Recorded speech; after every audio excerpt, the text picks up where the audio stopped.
3장 13절에서 16절 말씀입니다.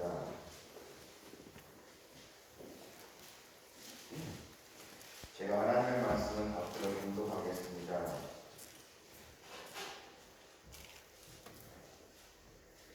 너희는 세상의 소금이니 소금이 만일 그 맛을 잃으면 무엇으로 짜게 하리요. 후에는 아무 쓸데없어 다만 밖에 버려져 사람에게 밟힐 뿐이니라. 너희는 세상의 빛이라. 산 위에 있는 동네가 숨겨지지 못할 것이요 사람이 등불을 켜서 말 아래에 두지 아니하고 등경 위에 두나니 이러므로 집안 모든 사람에게 빛이 있느니라. 이같이 너희 빛이 사람 앞에 비치게 하여 그들로 너희 착한 행실을 보고 하늘에 계신 너희 아버지께 영광을 돌리게 하라. 아멘. 이 시간 김대용 목사님께서 성도의 사회생활이라는 제목으로 말씀 전해 주실 때 큰 은혜의 시간이 되길 바랍니다. 목사님 나오실 때 박수로 환영하겠습니다.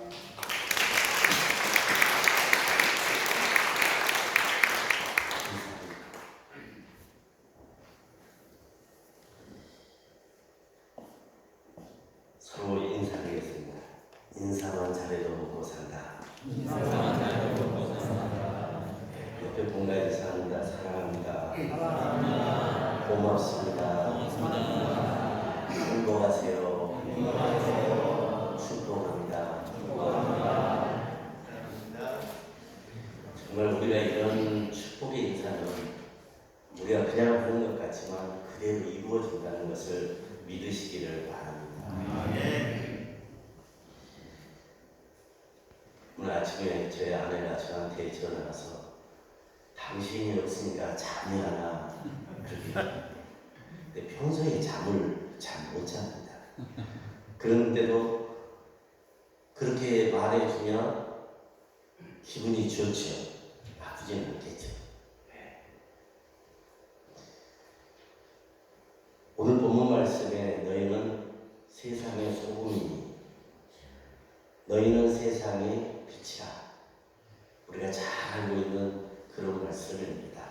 이 말씀을 가지고 우리 그리스도인들이 사회생활을 어떻게 해야 할 것인가 하는 것을 말씀드려 볼까 합니다. 우리가 첫 시간에 예배 생활에 대해서, 두 번째 시간에 교회 생활에 대해서, 어제 저녁에 말씀 생활에 대해서 말씀드렸고, 오늘은 사회 생활에 대해서, 그리고 오늘 저녁에 마지막으로 기도 생활에 대해서 말씀을 드리려고 제가 준비를 했습니다. 한번 따라서 선포합니다. 예수님을 믿는 나는 사회생활에도 성공하며 살아가리라. 아멘. 경관이 좋은 아름다운 산을 찾노라면 거기에 반드시 절이 있습니다. 저와 함께 동행하는 분들이야 당연히 크리스찬들이기에 우리나라의 산수가 좋은 것은 모두 절이 차지하고 있습니다. 그래서 우리 기독교도 이렇게 경치 좋은 곳을 잘 잡았어야 되는데 그렇게 얘기해요. 그러면 저는 그렇게 얘기합니다. 그렇지 않다고. 산수가 좋은 경관은 절이 더 좋은 곳에 있는 건 사실이지만 복음 선포하기 위해서 교회가 있는 곳이 훨씬 더 좋은 곳이다. 그렇게 얘기해요. 왜냐하면 교회와 성도들은 세상에 살아가면서 예수님의 복음과 성도의 삶과 신앙을 전파해야 하기 때문입니다. 우리 그리스도인들에게는 크게 세 가지의 삶의 자리가 있습니다. 그것은 교회와 가정과 사회라고 하는 삶의 자리입니다. 이 세 가지, 곧 교회 생활뿐만 아니라 가정 생활과 사회 생활까지 모두 다 합쳐서 우리는 하나님을 믿는 신앙생활이라 그렇게 얘기해요. 근데 우리는 흔히 교회 안에 생활만 신앙생활이라고 생각해요. 근데 그렇지 않습니다. 가정생활, 사회생활, 교회생활 이 모든 것을 합쳐서 신앙생활이라 그렇게 얘기를 합니다. 신앙생활에서 가정생활과 사회생활은 교회생활 못지않게 굉장히 중요해요. 그러므로 교회생활이 가정생활, 사회생활과 일치할 때 성숙한 신앙생활이라 그렇게 얘기를 합니다. 교회생활은 잘하는데 가정생활이 엉망이고 사회생활이 엉망이면 그 사람을 성숙한 신앙생활을 하고 있다고 말할 수 없어요. 가정생활도 잘하고 사회생활도 잘하고 교회생활도 잘할 때 그 사람을 성숙한 신앙생활을 하고 있다. 그렇게 얘기를 합니다. 특히 사회에서 성도답게 그리스도인답게 살아가는 것이 참 힘들고 어렵습니다. 그러나 힘들고 어렵다고 성도답게 그리스도인답게 사는 사회생활을 포기해버린다면 우리는 성숙한 신앙생활하는 것을 포기해버리는 것과 똑같다. 그렇게 말씀드릴 수 있어요. 그러므로 힘들고 어려워도 그리스도인답게 사는 사회생활을 절대로 포기하면 안 됩니다. 그러면 성숙한 신앙생활을 위해 그리스도인답게 사는 사회생활은 어떻게 해야 합니까? 첫째로 그리스도인답게 성도답게 살아가는 사회생활을 살아가면 나는 그리스도인입니다 하는 신앙 고백을 분명히 하고 살아가야 됩니다. 제일교포 출신 야구 선수인 장훈 선수가 있죠. 일본 프로야구에 데뷔하여 아주 좋은 성적을 내고 있었을 때에 일본 선수들과 일본 관중들은 그가 귀화하지 않는다고, 일본인으로 귀화하지 않고 조선인으로 남아있다고, 한국 사람으로 남아있다고 아주 못마땅해 했어요. 그래서 어느 날 그가 타석에 들어섰을 때에 일본에 관중한 사람이 큰 목소리로 조선인은 떠나가라 그러고 있지. 그때 장훈 선수는 잠시 타석에서 벗어나 관중들의 야유가 그치기를 기다렸다가 자신을 향한 야유가 끝나자 타석에 들어서서 관중석을 향해서 크게 외쳤습니다. 그래, 나는 조선인이다. 크게 외쳤다고요. 그리고 나서 일본 투수가 던지는 공을 때렸는데 그때 그 공이 홈런이 됐다고. 유명한 얘기예요. 얼마나 통쾌한 일입니까? 그는 야구 선수로는 물론 민족적인 자존심을 세운 대한민국의 국민으로서 존경을 받고 있는 이유가 조센징 물러가라. 그렇게 야유와 비난을 퍼부어도 그래, 나는 조선인이다, 한국 사람이다 외쳤기 때문에 그는 존경을 받는 것입니다. 우리 그리스도인들도 그래요. 우리 그리스도인들도 그래, 나는 예수 믿는 그리스도인이다. 그래, 나는 예수를 믿는 그리스도인이다. 자신의 신앙 정체를 분명하게 얘기하고 살아야 돼요. 따라서 합시다. 나는 예수 믿는 그리스도인이다. 나는 예수 믿는 그리스도인이다. 재밌는 얘기지만요. 제가 목회할 때 교인들의 그런 얘기했어요. 기분이 좀 언짢아져. 그래서 부부싸움을 하기 일보 직전이에요. 그러면 반드시 부부싸움을 시작하기 전에 상대방의 얼굴을 보면서 그렇게 외치고 부부싸움을 시작해라. 나는 예수 믿는 그리스도인이다. 서로 그렇게 외치고 시작, 부부싸움 시작해라. 부부싸움이 될까요? 안 돼요. 절대로 안 됩니다. 가정에서도 사회에서도 나는 예수 믿는 그리스도인이다. 그리스도인으로서의 정체성을 분명하게 말할 수 있어요. 분명하게. 독일 사람들이 유대인들을 멸시하기 위해서 가슴에 노란 별을 붙이고 다니게 했는데 유대인들은, 어른들은 물론 아이들까지도 자기 가슴에 붙은 노란 별을 보면서 나는 주들이입니다. 나는 유대인이다. 자신이 유대인이라는 것을 자랑스럽게 생각했다는 거야. 그래, 너희들은 나를 멸시하고 비난하고 무시하면서 노란 별을 붙여주어 유대인임을 상징했지만 나는 이 별이 자랑스럽다. 내가 유대인인 것이 너무 자랑스럽다. 바로 그 유대인의 정신, 그리고 그 고백과 애침이 나라 없이 2000년을 살아왔음에도 민족성을 잃어버리지 않았고 신앙심을 잃어버리지 않았고 다시 나라를 일으켜 세우는 힘의 근본이 되었다는 거예요. 나는 유대인이다. 그렇다면 우리 그리스도인들도 그래야 되는 거예요. 마을에서, 마을 회관에서, 아니면 어떤 모임에서 그리스도인답지 못한 행동을 요구했을 때에 나는 예수 믿는 그리스도인이다. 나는 신학교의 집사다, 장로다. 분명하게 자기 정체성을 얘기할 수 있어야 되지 않겠어요? 그래서 저 사람은 건들면 안 돼. 저 사람은 건들면 나 예수 믿는 사람이야.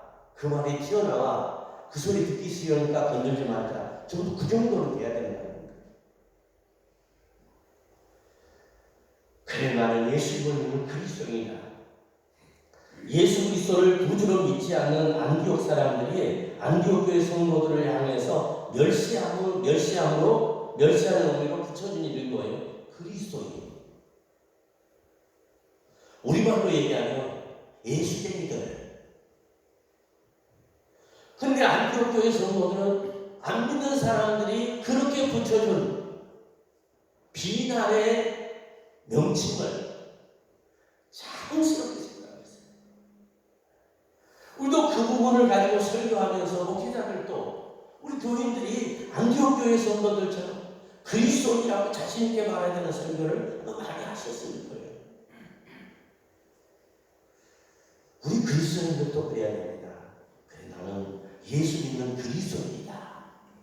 이 신앙 정체성, 내가 누구인가를 분명히 말할 수 있는 사람, 그런 사람이 되어야 합니다.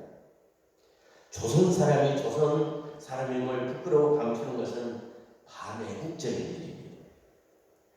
유대인이 유대인인 것을 부끄러워하여 자신을 감추는 것은 수치스러운 일입니다. 마찬가지로 예수님을 믿는 거룩한 하나님의 백성인 성도가 예수님을 믿는 그리스도인이 성도와 그리스도인인 것을 부끄러워하여 자신을 감추는 것 또한 매우 잘못된 것입니다. 물론 이제 막 믿기 시작하신 분들 믿음이 부족해서 그럴 수는 있어요. 우리가 그런 거기까지는 이해할 수 있죠. 아직 믿음이 그 믿음이 안 됐으니까. 그러나 교회에 나온 지 꽤 됐는데 심지어 직분까지 받았는데도 예수님을 믿는 것을 드러내며 그래 나는 예수님을 믿는 그리스도인이다 고백하며 사는 것이 부담스럽고 부끄럽다는 생각이 든다면 과연 내가 진정한 그리스도인인가 다시 한번 생각을 해봐야 돼요. 그러므로 예수님을 믿는 거룩한 성도인 우리 그리스도인들은 사회생활하면서 제일 먼저 나는 예수님을 믿고 구원받은 그리스도인입니다. 이 신앙 고백을 분명히 해야 합니다. 그리고 우리 자신이 그리스도인이라는 이름으로 불리는 것을 영광스럽게 생각해야 됩니다. 두 번째로 성도답게 그리스도인답게 살아가는 사회생활을 잘하려면 끊어버릴 것을 끊고 버릴 것을 확실하게 버리는 결단이 있어요. 가끔 안 믿는 사람들로부터 그런 질문을 받으실 줄 알아요. 목사님 저한테도 담대하게 그렇게 질문하시는 분들이 있어요. 예수 믿으면 예수가 밥 먹여줍니까? 그런 얘기하죠. 그럼 여러분 뭐라고 생각하시나요? 예수 믿으면 예수가 밥 먹여줍니까? 그렇게 얘기를 해요. 지금 바빠 죽었는데 먹고 살려면 열심히 일해야지 예수가 밥 먹여주냐? 교회 나가게? 그렇게 얘기하죠. 아니잖아요. 저는 그렇게 대답해요. 예수 믿으면 예수가 밥 먹여주지. 누가 밥 먹여줘? 예수가 밥 먹여주지. 저는 그렇게 얘기합니다. 그렇습니다. 우리가 예수님만 잘 믿으면 생명의 밥이신 예수님이 밥 먹여주신다고 약속을 하셨잖아요. 우리 잘 아는 산상보훈의 말씀 6장 25절로 34절에 보면 예수님께서 밥 먹여준다고 얘기를 했어요.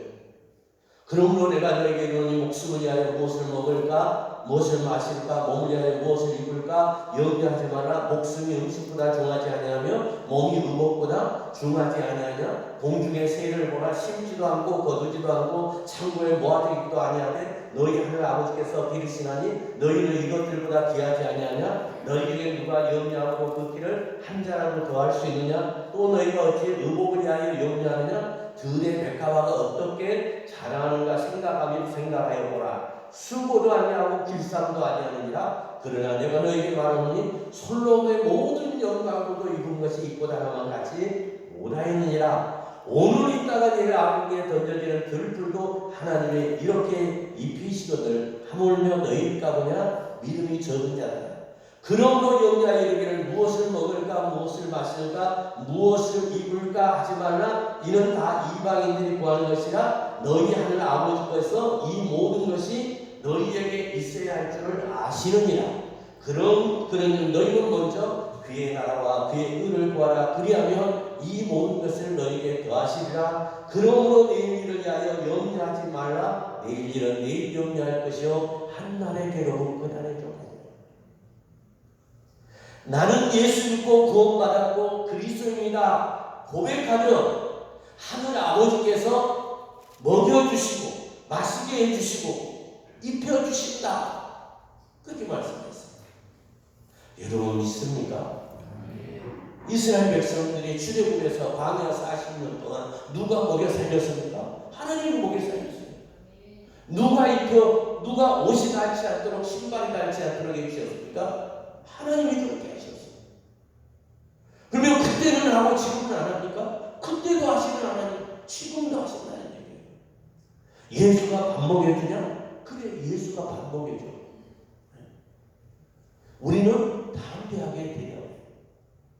또 어떤 사람들은 그런 사람도 있어요. 예수를 믿으려면 내 주먹을 믿어요. 요즘은 그런 사람 별로 없지만 옛날에는 그런 사람 참 많았습니다. 예수를 믿으려면 내 주먹을 믿어요. 그렇게 얘기해요. 그러면 여러분은 뭐라고 대답하십니까? 저는 그래요. 돌멩이 하나를 딱 집어들고 주먹 내놔봐라. 내가 주먹 믿을게. 이 돌로 확 찍어서 네 주먹 안 깨지면 내가 네 주먹 믿고 살게. 그럼 왜 그러냐고. 주먹을 원래 주먹에 넣어. 돌멩이 하나로 무서워하는 그 주먹을 왜 믿습니까? 그래서 여러분들 예수 안 믿는 사람들이 교회에 대해서 어떤 얘기를 하면요 오히려 그렇다고 반박을 해야 돼요. 예수가 밥 먹여줘. 내가 네 주먹 한번 믿어볼게. 돌멩이로 한번 찍어볼게. 담대하게 대항을 해야 돼.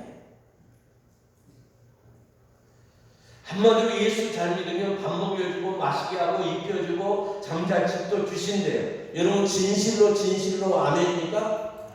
믿습니까?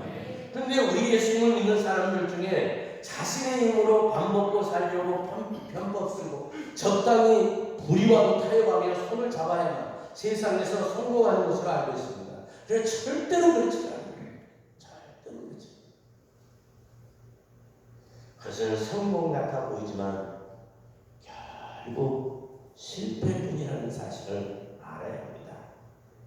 그런 성공은 모래 위에 집을 짓는 것과 같다. 그런 집은 무너진다. 예수님이 다른 얘기하셨어요. 그러므로 세상의 소금과 빛으로 살아가야 할 예수 믿고 끊어든 그리스도인들은 결코 그렇게 살면 안 된다는 얘기입니다. 그러나 시간이 좀 걸리고 결과가 좀 늦게 나타나지만 그리스도인답게 사회생활을 하면 반드시 성공하며 그 성공은 반석 위에 세워진 집 같아서 수천 대에 이르는 것을 볼 수가 있습니다. 그래, 예수 믿는 사람은 절대로 믿어도 돼. 예수 믿는 사람은 정말로 믿을 만해. 우리가 그런 얘기를 들어야 되지 않겠어요?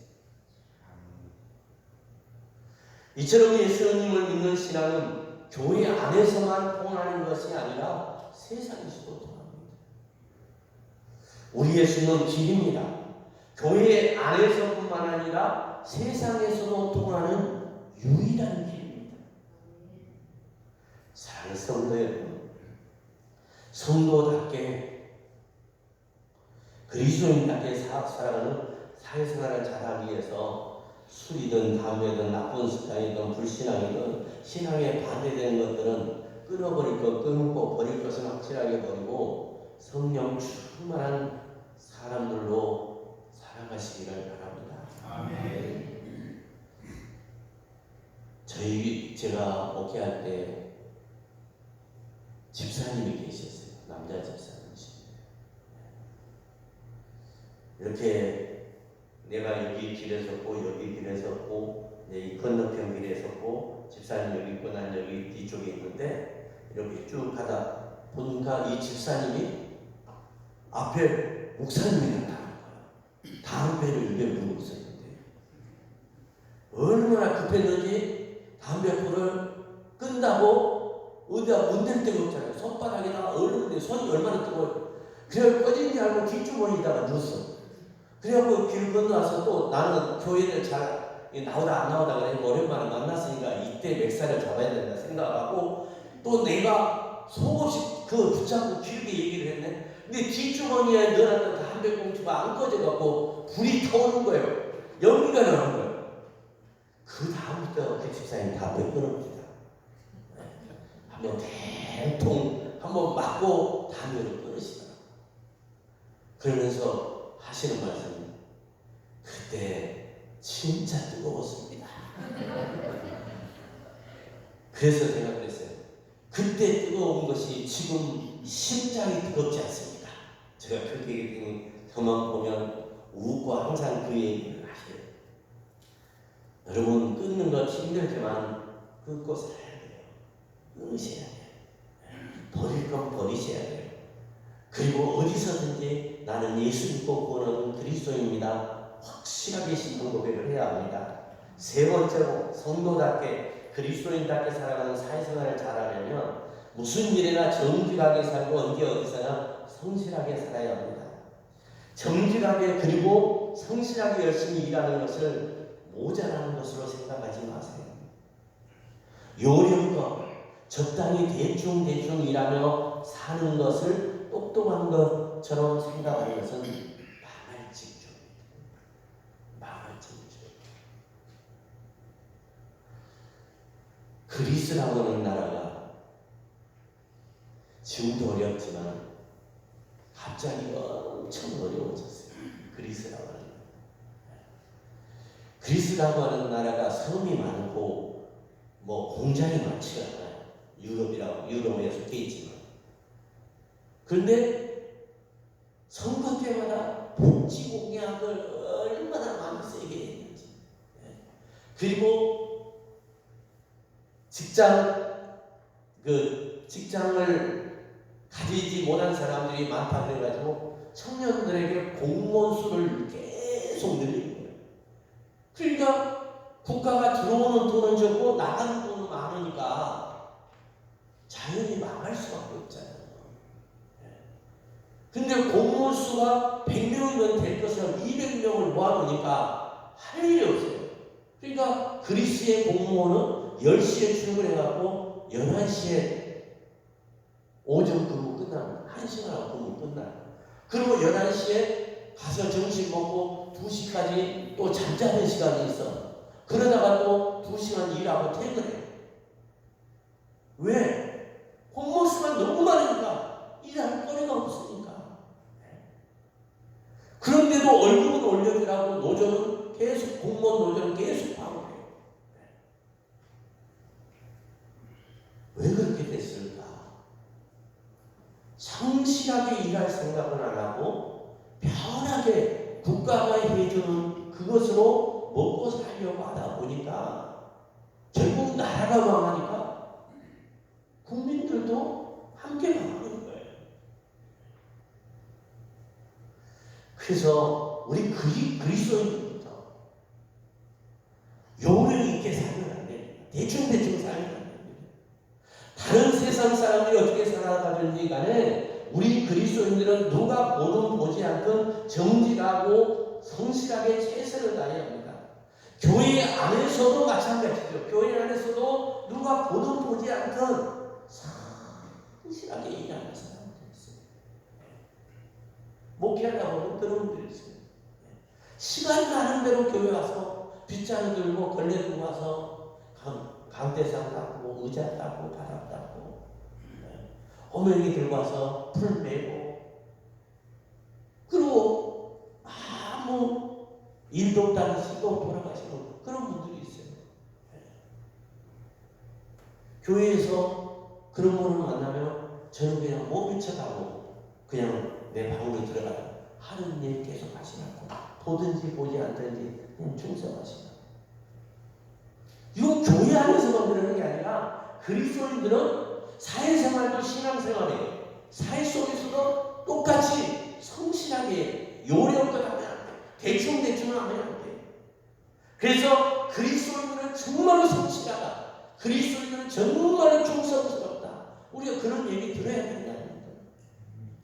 그때 너 어느 교회 갈 거냐?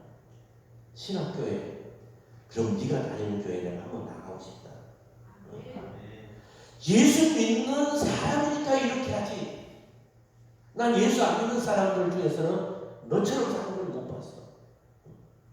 진짜 네가 우리 직장에 필요한 사람이야. 나 네가 다니는 교회 나갈게. 꼭 내가 예수 믿어 교회 가자 우리 교회 가자 그런다고 교회 나오는 게 아니라 내가 살아가는 사회생활의 모습을 보면서 너를 보니 교회 나가고 싶다. 너를 보니까 정말 예수라고 하는 분이 믿어야 될 분이라는 것을 알고 싶다. 그래서 교회 나오면 그게 진짜 전부 아니겠습니까?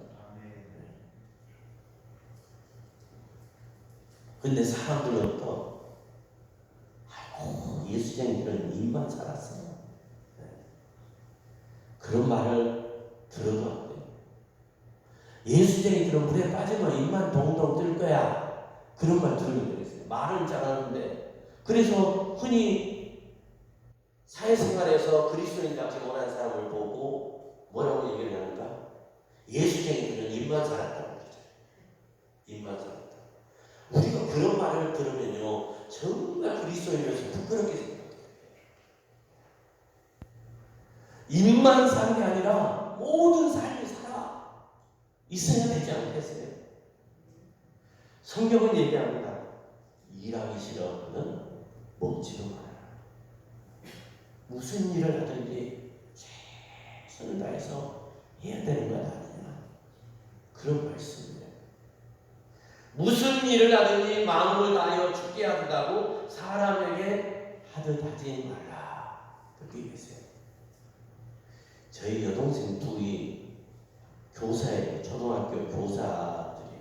그리고 교사를 만나서 결혼해서 교사 부부를 했고 제 밑에 여동생은 명예퇴직을 했고 그 밑에 여동생은 학교 교장까지 했어요. 또 매제들도 다 교장을 했는데 우리 동생들이 교대를 졸업하고 이제 이렇게 임용이 돼서 학교를 나갈 때 우리 동생들이 꼭 저한테 오빠 나 오늘 첫 출근인데 가서 내 머리에 손을 얹고 축복기도 한번 해주면 안 돼? 꼭 그렇게 얘기했어요. 고맙죠. 저희 형님도 그 아들 둘이 있는데 내가 다니는 교회도 있고 뭐 그러지만은 나는 네가 와서 내 아들들 결혼 추대해주면 그것으로 난 더 만족함이 없다. 그래서 우리 형님 아들들 내가 다 추대해드렸어요. 참 고맙죠. 형제간들이 그렇게 나는 목사를 인정해 주는 것이 참 얼마나 고마워요. 그래서 그래도 담임 목사인데 주례 해달라고 하세요. 아니, 네가 해줬으면 좋겠다. 얼마나 고마워. 그래서 제가 축복기도 해주고 나서 그랬어요. 첫 출가하는 동생들에게 그렇게 얘기를 했어요. 너는 학교 선생으로서 월급을 위해서 일하는 선생님 되지 말아라. 내가 월급 받기 위해서 학교를 나가고 있다 이 생각이 들면 언제든지 퇴직해라. 넌 그리스도인이다. 나는 예수님을 대하는 아이들을 대하기 위해서 선생을 한다. 그렇게 생각해요. 그렇게 했어요. 우리 동생들이 예수를 잘 믿어요. 지금도 잘 믿어요. 다 이제 퇴직했지만 제 막내 여동생이 이름이 김봉례예요. 왜 김봉례예요? 유봉례거든요. 우리 어머님 30혼자 돼서 해가지고 아버지가 먼저 죽고 아버지 돌아가신 다음에 태어난 애예요. 걔 이름이 본래 김혜숙이었어요. 어렸을 때 우리가 혜수가 그랬어요. 근데 학교 들어가려고 하니까 이름이 김봉례였어. 왜 그러냐? 옆집에 사는 면직원한테 우리 딸 이름 면회 가서 이름 좀 올려주시오. 그랬더니 가다가 잊어버렸어. 김혜숙이라는 이름을 가다가 잊어버렸어. 그래갖고 이제 면에서 생각나서 올리려고 하니까 이름이 생각 안 나. 김혜숙이라는 이름이 안 나니까 걔가 유봉례지 김봉례라고 올려버려. 그리고 김봉례가 되어버렸어요. 그래갖고 교장이 돼가지고 명패 교장 김봉례라고 쓰니까 다른 선생님이 경기도에서 교장을 했는데 그 선생님들이 진짜 봉례인가 보러 가자고. 그래서 이름 구경하러 왔다고 그러더라고요. 예. 근데 지금 예수를 너무 이쁘게 읽어요. 아주 잘 읽어요. 여러분, 그리스도인들은 직장에 갈 때 먹고 살기 위해서 직장에 간다? 월급 받기 위해서 간다? 그러면 안 돼요. 이 일은 예수님이 내게 주신 일이니까 나는 예수님에게 하듯이 일을 합니다. 적어도 그리스도인들은 그런 정신을 가지고 살아야 그 직장에서 예수쟁이들은 진짜 본받을 만해, 믿을 만해. 이런 사람들이 예수쟁이여야 되죠. 그래야 그 직장이 복음화 되죠. 나 때문에 복음화 되는 거 아니겠습니까?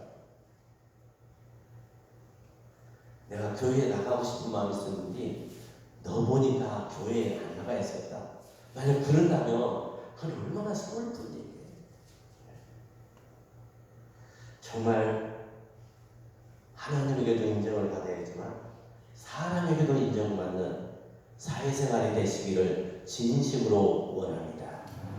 아멘입니까? 아멘. 네 번째로 성도답게 그리스도인답게 살아가는 사회생활을 잘하려면 모든 삶의 자리에서 거룩한 삶, 신앙의 모델이 되는 삶을 살아야 합니다.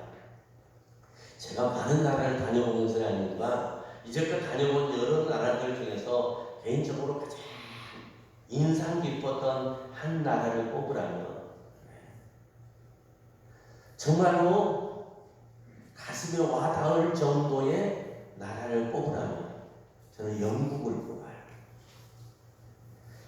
겉으로 좋아서 그 나라를 꼽은 게 아니고